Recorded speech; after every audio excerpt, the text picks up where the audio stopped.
बगिया में खाली कोयलिया कुहू के हो लागल हो। हे मैया मोरे कुहू के हो लागल हो। हे मैया मोरी जागी जागी भइल भीनु सार। चिरैया चह चह चह केहू लागल हो। हे मैया मोरी जागी जागी भइल भीनु सार। चिरैया चह चह चह केहू लागल हो। पूर्व से फूट गईले ललकी किरंगिया। बगिया से फूल लेके आइले मलिनिया। हाँ पूर्व से फूट गईले ललकी किरंगिया।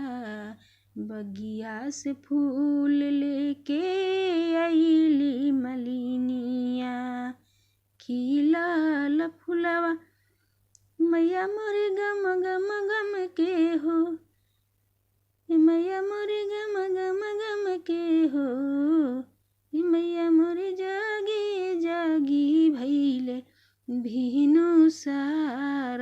चिरैया चह चह चह केहू लागल हो। मैया मोरे जागी जागी भइले भीनु सार। चिरैया चह चह चह केहू लागल हो। खोली ना ये देवी मैया बजड़ा के वाड़ हो। दर्शन के आस लेके सेवका बखाड़ हो।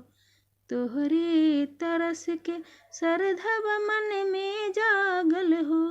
ये मैया मोरे मन में जागल हो। ये मैया मोरे जागी जागी भइले भीनु सार।